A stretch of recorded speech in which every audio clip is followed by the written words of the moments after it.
Oh, I haven't shared the alamak. Kenapa macam ni? Alah. Oh, salah share. Stop presenting. Oh, saya dah rakam pula tu.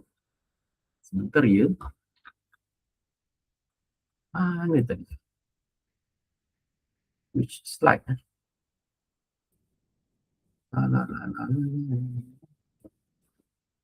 Reciprocal space. Let me share the slide first. Reciprocal space. Okay.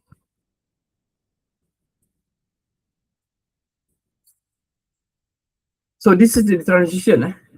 This is the transition from real space to reciprocal space discussions.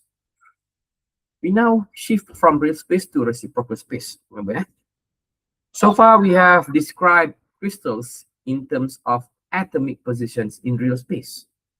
Now we want to describe the periodicity in terms of wave behavior and spatial frequency. Why? Because we are dealing with wave, the X-ray wave, the diffracted X-ray wave. That's why in the reciprocal lattice, we need to describe periodicity in terms of wave. This is the natural language of diffraction. Nampak macam graf teruk sangat ni.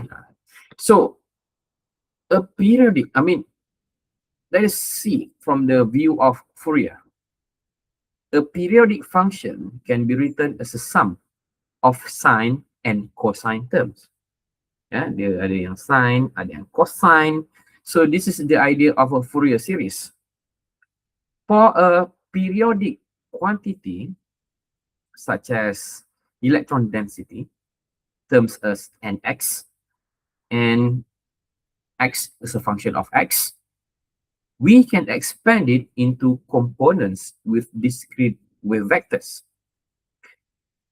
This tells us that periodicity in real space corresponds to discrete points in reciprocal space. So reciprocal lattice points are not arbitrary.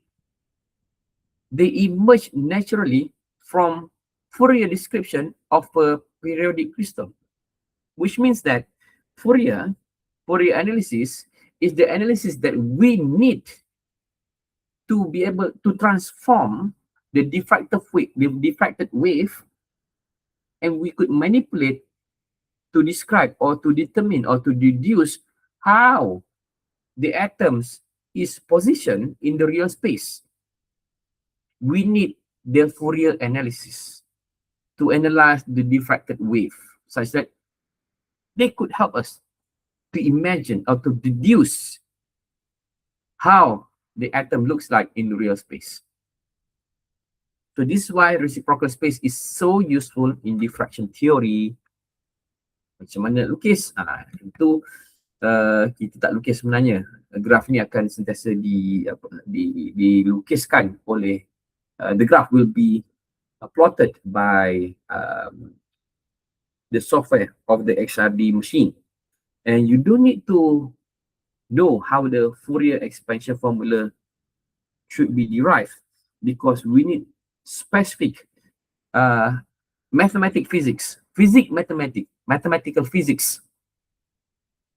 to learn how to understand the Fourier expansion formula. So we are not learning mathematical physics. We are learning solid state physics, where we learn how to analyze the XRD data to help us to imagine how the crystal looks like. Real space versus reciprocal space. Real space, where the real atom is located, and we bombard them with the X-ray, the X-ray diffracted, and the diffracted X-ray wave, we need to use Fourier analysis such that we could deduce how the atoms are positioned at the real space. Now, in reciprocal lattice construction, actually you could play the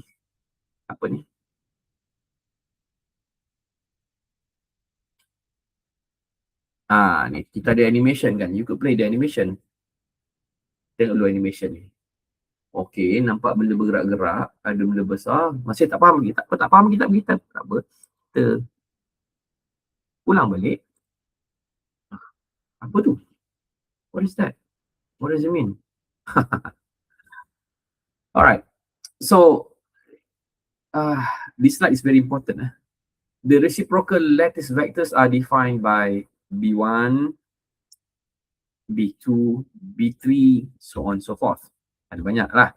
But usually we use B1, B2, and B3. Kan? Sebab in 3D space only. So B1 equals to 2 pi in bracket A2 times A3 divided by A1 times A2 cross multiplication by A3. Apa maksud ini? So, what is the geometric meaning of this? Apa maksudnya B1 2 pi yang saya tulis tu lah kan? The calculation that I've shown to you. Why? Apa benda tu kan? Right. First, the cross product A2 cross A3 gives a vector perpendicular to the plane formed by A2 and A3. And A2 cross A3, we use this symbol kan? If you still remember the cross product. Kan? A2 cross A3. Mana A3? Saya cuba clearkan yang ni. A2 cross A3. A2, sorry, salah tangan tadi. A2 cross A3. We got B1. Kat situ. Lagi apa? So B1 is perpendicular to that plane. Kan? B1 perpendicular to that plane. Plane yang A2 dengan A3 tadi, kita guna simbol yang ni. A2 cross A3, we got B1 perpendicular to that plane. Then we normalize by the unit cell volume and multiply by 2 pi. So the animation of this slide is important because it shows that reciprocal vectors are not just formulas to memorize. They are geometric objects constructed systematically from the direct lattice. But please keep in mind, the reciprocal lattice is not a new physical crystal in ordinary space. It's a mathematical representation in a wave vector. Okay, I tell you what. I will find a video that contains more interesting, more easier animation for you to understand the reciprocal lattice construction, because this slide is quite weak. This slide is quite weak. You might have question, how do we construct B1, B2, B3? You might understand A2 cross A3, A1 cross A2. Let us take a look first. A2 cross A3, yes, you got B1. We understand that. This is A2 cross A3, you got B1. How about the A3 cross A1? So A3 cross A1, this one, A3 cross A1, the B2, look at the B2 equation. B2 equals to 2 pi A3 cross A1. So A3 cross A1, A3 cross A1, A3 cross A1, that will become our B2. Looks like out from the screen. Oops. Try tengok. Betul lah. Itu adalah B2. So itu B1, we know the cross product. Okay. This. Yeah, B2 out of the screen. See? B2. And how about B3? B3 is A1 cross A2. A1 cross A2. A1 cross A2. A1 cross A2. It should be like this. Naik macam naik ke atas. Okay, itu B1, itu B2, dan B3 ke atas. Yes, that is B3. Okay, you might understand how to construct this. So, still, why do we need to construct this? Remember, we are constructing the lattice, the reciprocal lattice. We're constructing the lattice based on the diffracted X-ray. We have the real space A1, A2, A3, That's the real space. We want to reconstruct the real space becomes reciprocal space using this formula. V is the volume of normalization. Kita ada rumus V tu kan. V equals to A1 dot product of A2 cross A3. Itu contoh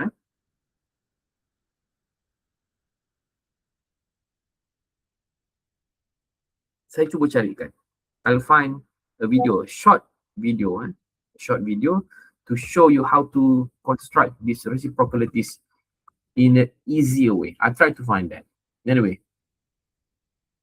but concurrently, you also can get the information from the AI. I don't mind if you want to use AI or find your own YouTube video. So many people already published the video. What else? Let's take a look at the second one. Now,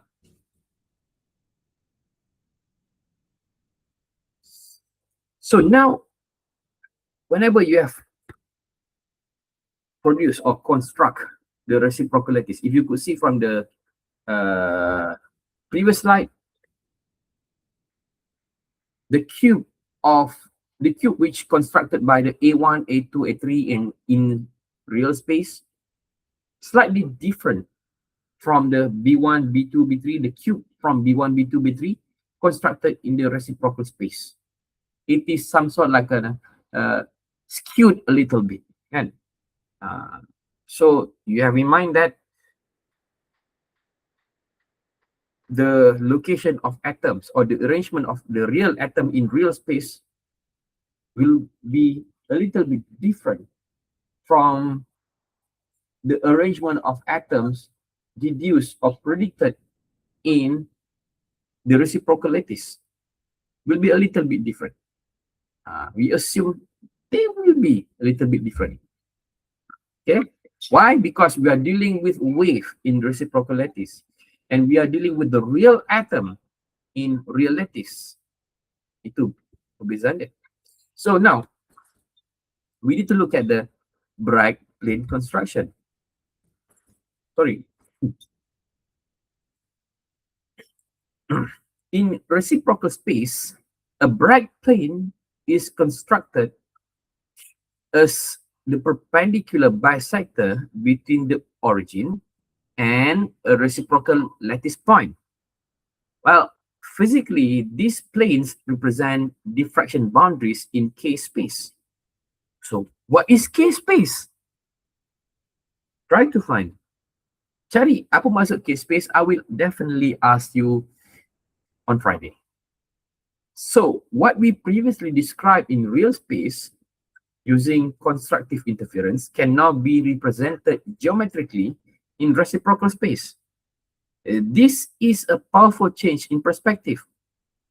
So I have put animation here to help you see how the perpendicular bisectors appear one by one and define the boundaries of allowed region. Okay, ini kita nak construct Bragg plane. Try to replay. Oh, reset. Okay, reset. Oh, no. Set. Pause. Alright. Okay. The first step. Let's try to show the K vector. Saya tak hidup. Lah, macam mana nak slowkan dia? Dia ada penerangan kat bawah ni. Reset. Laju sangat.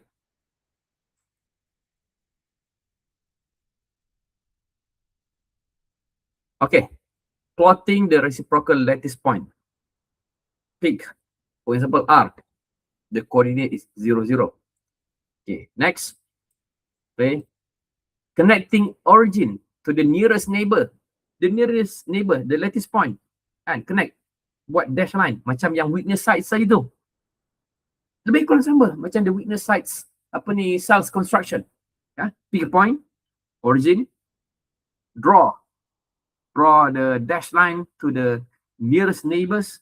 What? Nearest neighbor. What else? Constructing perpendicular bisector. Perpendicular bisector, which means we divide The dash line before, the dash line that we draw, divide them into two. Sebab semuanya dah divide into two, ni pun divide into two, divide into two, divide. Alright, so what's next? So the wave vector k ending on plane satisfy diffraction, ni k dia. Apa k macam ni, doktor? What does it mean? Stand by, saya akan tanya. So the smallest volume enclosed by these bright plates around the origin, that is the Brillouin zone. Ini dia. The smallest volume enclosed by these bright plates around the origin, this is the Brillouin zone. This is the first Brillouin zone. So kita ada tadi apa? Witness site cell kan? Witness site cell ini di dalam real space. Now we are talking about the reciprocal space. The space where we are dealing with the diffracted X-ray. So instead of we are constructing the witness sites, we are constructing the bright plane with similar procedure. But we get different shape of the Brillouin zone. So this is known as the first Brillouin zone. That is the smallest volume enclosed by the bright planes around the origin. Right. So what's next? This one. We have animation. Tengok animation dulu.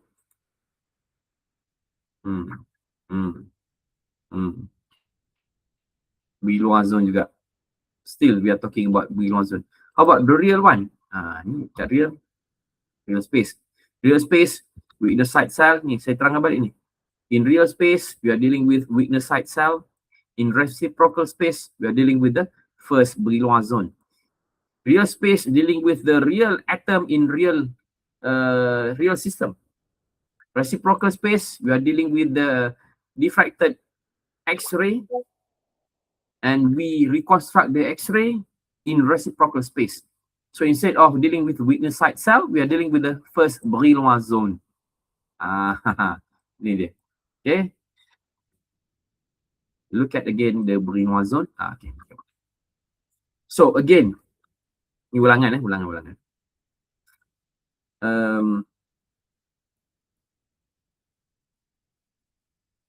The Brillouin zone is simply the witness site cell in reciprocal space. Okay, so that means choose the origin in reciprocal space, connect it to the nearest reciprocal lattice points, draw perpendicular bisector, and the enclosed region is the first Brillouin zone. So this zone is important because many physical properties of electrons and phonons, phonon is the vibration of the atoms inside any crystal lattice. So properties of the electrons and phonons are naturally described within it. By knowing this, we could study, understand, and predict what will happen to the properties of the electrons, such as the electron conduction, whether it is semiconductor or conductor or even insulator, and the phonon vibrations. By knowing the phonon vibration, we will know whether your semiconductor, if it is semiconductor, we will know whether the semiconductor is indirect or direct band gap semiconductor. Gitu. Apa lagi? Tengok lagi lah. Brillouin zone, tengok lagi. Saya record tadi. Saya record. Okay. Alright. So the slide shows the full step-by-step construction. Still, Brillouin zone. Sebab saya nak orang faham macam mana nak buat Brillouin zone ni. Nanti saya akan tanyalah soalan-soalan basic lah. Brillouin zone ni dalam real space ke atau apa reciprocal space kan? Contoh soalan basic. Just to see whether you understand or not the concept kan. Dia sebenarnya jadi susah sebab we never observe this before kan. We couldn't observe. We never discuss Brillouin zone before. Dekat TV tak ada, dekat YouTube tak ada sebelum ni lah. Yelah kat YouTube balik tengok apa ada Alif Syukri joget-joget hari raya lah. Dekat kedai buncit mana ada cerita ni, kat Petrus tak ada. Tak ada kan. Dekat mall pun tak ada, berbalik kat mall dia ada jual tudung lah, ada tudung, ada owning dan sebagainya, tak ada orang sebut. Kak faham tak beri luar zon? Cuba tanya dekat mall, ada kau kena lempang kan. So again, watch the 4 stages important 4 stages. Saya cakap ni sebab ini penting. Mana tadi saya punya animation tadi? Where's the animation? Animation, keluarlah engkau. Ni dia. Ni Pak ni. Choose di apa ni, ni. Pilihlah mana-mana. Nak pilih yang sini pun tak apa, tapi make sure kat sebelah-sebelah ni ada lukisan dia lagi kan. Lukisan dia punya apa ni, lattice ni. Choose yang tengah lah, senang. Okay. Tu. Then connect to the neighbours ni Connect to the neighbours. Lepas tu construct lah bright plane. Macam mana? Tengoklah ni. Play lah ada animation kan. Dah, kenapa dia tak play? Tu bisectors. Part tu. Bisectors. Kena ada. So inilah dia dalam ni. Our first beri luar zone. Kita ada banyak beri luar zone. First, second, third, fourth, fifth. Banyak. But this is the first. I mean the smallest lah. The smallest. Beri luar zone. Banyak kali dah saya tunjuk macam mana nak buat construct apa beri luar zone ni kan. Banyak kali. Sebab penting. So now, okay, kita cuba tengok ini pula. Apa benda ni pula kan.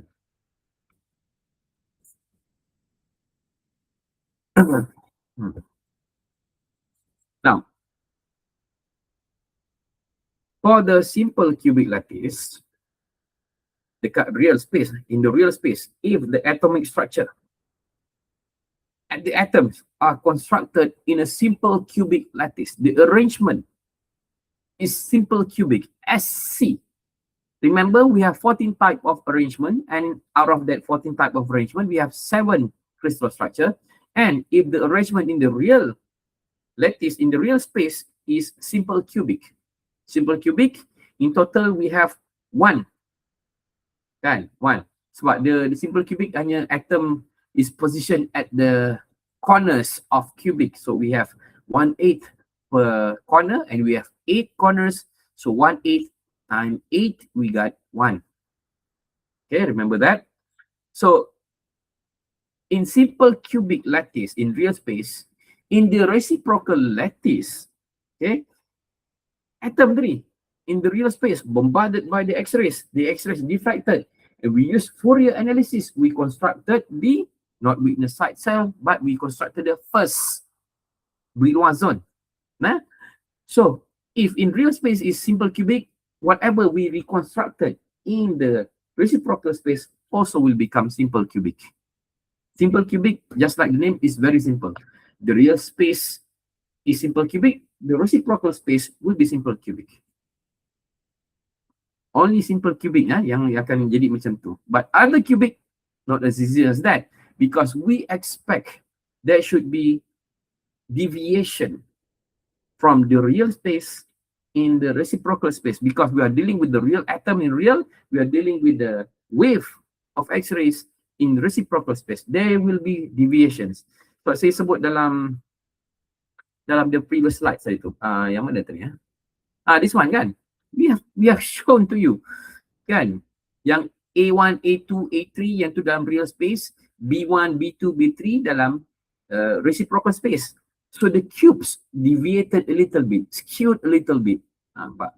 Yang cube kali hijau tu macam tu, cube yang tak ada color tu dia deviated a little bit macam tu. Mana tadi? This one. Okay. So simple cubic dalam real space simple cubic, dalam reciprocal space also simple cubic. Sorry. So the weakness side cell is equals to the first Brillouin zone. Sama sebab simple cubic and simple cubic. Weakness side cell, the smallest cell, crystal cell in the real space, will be equals to the first Brillouin zone in the reciprocal space. It's very easy to visualize. Alah, batuklah pula.